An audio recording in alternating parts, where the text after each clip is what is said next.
Hello students, today our topic is fertilization in plants. In last video we have discussed about the structure of flower and the pollination. After the pollination the fertilization takes place. See children, fertilization always takes place in the female reproductive part, whether it is plant, animal or human, right? Don't forget the formation of baby takes place inside the mother's womb. Male के reproductive part में कभी baby का formation नहीं होता, nature से है ही नहीं. तो फर्टिलाइजेशन भी किसके अंदर होगा? हमेशा फीमेल बॉडी के अंदर, right?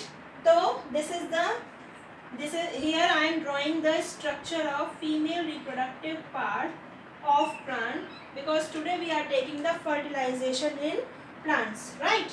So here I am drawing the structure of pistil, or you can say gynoecium or carpel, right? थोड़ा सा शायद हाँ ठीक है, ठीक. This is the carpel, stigma, style and ovary, right? And ovary contains so many ovules. Each ovule do the fertilization or each ovule is fertilized by the each pollen. But here I am drawing only one ovule क्योंकि हमें तो एक बार ही दिखाना है fertilization, चाहे वो एक ovule में हो या 10 में, सब में एक सा ही होगा. ठीक है, मैं बहुत डिटेल में यहाँ पर आपको fertilization बता रही हूँ. ये देखिए, ये मैंने बना दिया बेटा ovule. This is the complete structure of ovule. NCERT में उतनी क्लियर नहीं है, आप बना चुके हैं नोट्स में तो, बट फिर भी मैं आपको बता देती हूँ एक बार. ठीक है, तो stigma, you know very well, after the process of pollination the male gamete और the pollen land on the side of stigma.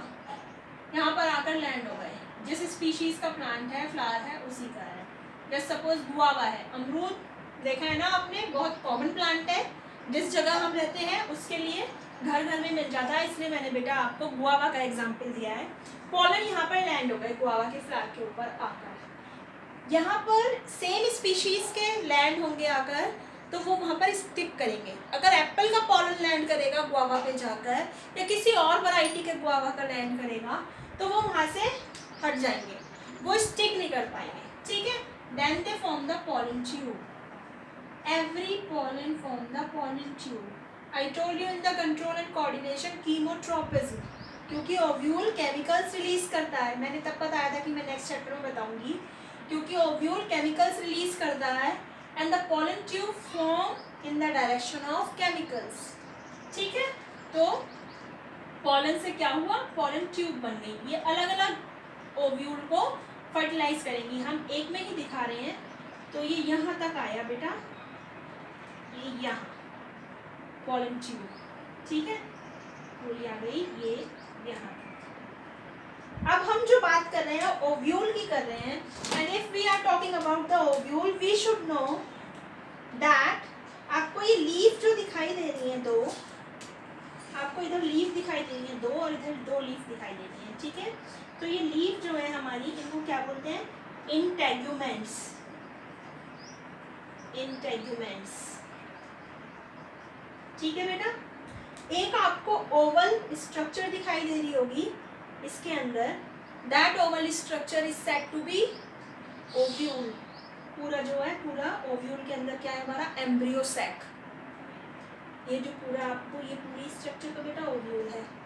ये पूरा जो आपको ऐसे अंडे जैसा दिखाई दे रहा है, ये क्या है हमारा? एम्ब्रियो सैक प्लांट का. ठीक है, embryo sac is 8 celled structure. मैं यहाँ से इसको हटा देती हूँ थोड़ा सा, जिससे कि मुझे लिखने में इजी रहे. आपको पता ही है 8 सेल स्ट्रक्चर. इधर 3 सेल ड्रॉ करी. ठीक है, मैं अलग अलग पेन यूज कर रही हूँ मात्र, जिससे कि आपको इजीली ये दिख पाए.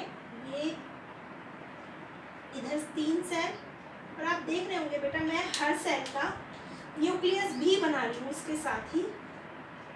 ये बीच में एक अलग सेल है, आगे बात समझ में, और बीच में सेंटर वॉल पे दो अलग से सेल है. ये 8 सेल मैंने जो है ड्रॉ कर दी,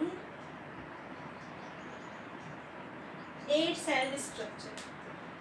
अब हम इसकी लेबलिंग का काम करेंगे, उसके बाद हम बताएंगे फर्टिलाइजेशन कैसे होता है।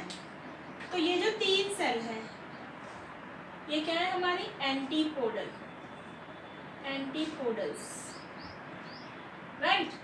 एंटीपोडल्स किधर होती है? 2 एंड है ओव्यूल के, एक ये वाला एक ये वाला। इसको बोलते हैं चैलेजा, इसको बोलते हैं माइक्रोपाइलर एंड, माइक्रोपाइल। तो माइक्रोपाइल वाला माइक्रोपाइलर एंड, चैलेजा वाला चैलेजल एंड, ठीक है। तो antipodals are situated on the side of chalazal end. ये आपको 2 सेल और दिखाई दे रही है सेंटर सेल पे, these are polar nuclei, right. और ये रेड कलर वाली जो आपको दिखाई दे रही है ये सिनर्जिड, सिनर्जिड 2 हैं तो सिनर्जिड्स। और मिडिल वाली क्या है हमारी एग सेल। ये तीनों मिलके क्या बनाती है हमारा egg apparatus. 2 synergid and 1 egg cell together form the egg apparatus, right? So pollen tube enters through one of the synergid. ये देखो एंट्री कर गई, चाहे वो लेफ्ट वाली synergid से एंट्री करे चाहे वो राइट वाली से एंट्री करे, कोई प्रॉब्लम नहीं है, किधर से भी एंट्री कर जाएगी, नेचुरल प्रोसीजर है, ठीक है। And pollen transfer the 2 gametes at a time. 2 gamete transfer किए उसने, पॉलन ने एक बार में 2 मेल गैमेट ट्रांसफर करता है, ये बात ध्यान रखिए आप। One of the male gamete fuses with the egg nucleus, ये देखो यहाँ पर मैंने एक लगा दिया, और एक किससे फर्टिलाइज करेगा, किससे फ्यूज करेगा, पोलर न्यूक्लियाई से। एक तो एग सेल से और दूसरा पोलर न्यूक्लियाई से, ठीक है। एक तो male gamete plus egg cell, क्या बनेगा बेटा, जाइगोट। और जाइगोट से क्या बनता है, एम्ब्रियो, और एम्ब्रियो से क्या बनता है, नया plant. So fusion of the male gamete with the egg cell is known as syngamy, syngamy. Fusion of the male gamete with the egg cell is known as syngamy, and fusion of the male gamete with the polar nuclei is known as triple fusion. क्या कहलाएगा, triple fusion. अब ये triple fusion क्यों कहलाया, क्योंकि यहाँ पर 2 nucleus पहले ही हैं पोलर न्यूक्लियाई के, और एक न्यूक्लियस कहाँ से आ गया, मेल गैमेट का आ गया। Therefore the process is known as triple fusion because the fusion takes place 2 times in the embryo sac. The procedure is said to be double fertilization. Double means 2, 2 बार हो गया fertilisation, ठीक है, इसलिए procedure आता है double fertilization. Most important topic, board के point of view से बहुत इम्पॉर्टेंट टॉपिक है, ठीक है, आएगा ही आएगा। तो this is the double fertilization. ये मैंने बीच में आप देख सकते हैं कि फीमेल रिप्रोडक्टिव पार्ट ड्रॉ किया था, उसके आसपास बेटा पेटल्स और सेपल्स भी होते होंगे। तो जैसे ही फर्टिलाइजेशन हो जाएगा, आपने अमरूद के भी फ्लावर में देखा होगा कि वो जो जितने भी ये मैंने पेटल्स हैं, ये देखो यहाँ पे दिखा दिए, ये सब डीजनरेट हो जाते हैं, सूख जाते हैं, नीचे सेपल्स वो भी सब डीजनरेट हो जाते हैं। And this whole ovary is converted into the fruit and that ovule will converted into the seed, ठीक है। सीड बन जाएगा ओव्यूल का, और ओवरी का क्या बन जाएगा, फ्रूट बन जाएगा ये पूरा। और बाहर वाली लेयर क्या बना देगी, इसकी फ्रूट वॉल, जो छिलका होता है ना फ्रूट का, वो फ्रूट वॉल बना देगा, क्लियर। और सीड के जो इंटेग्यूमेंट्स हैं ये सीड कोट बना देंगे, सीड के बाहर भी छिलका होता है ना, seed coat for the protection, ठीक है। सीड बन गया हमारा। अब जब हमारा सीड बन गया तो सीड में जर्मिनेशन होगा। सीड जो हमारा बना ये हमारा सीड है, ठीक, इसको हमने वाटर दिया पूरा। अब क्या होगा, ये जो हमने सीड के 2 पार्ट कर लिए, डाइकॉट सीड है, मोनोकॉट भी हो सकता है, ठीक है। आप देखिए सीड जर्मिनेट होगा। सीड में क्या है, एम्ब्रियो आता है, एम्ब्रियो किससे बना है? जाइगोट से। और ये जो कोटिलेडन्स हैं, ये जो हमारा पोलर न्यूक्लियाई है, इसने क्या बना दिया? हमारा पूरा एम्ब्रियो सैक को एंडोस्पर्म में कंटेन कर दिया। एंडोस्पर्म क्या करेगा? Endosperm provide the nutrition to the developing embryo. As soon as the germination takes place, the two leaves arise.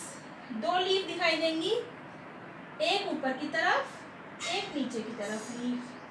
That leaf is known as plumule, the upward leaf, that lower one is radical.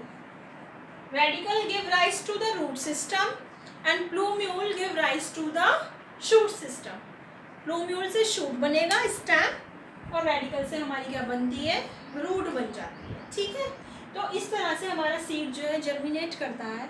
और these are the post fertilization changes in the flower or in the plants. What are the post fertilization changes?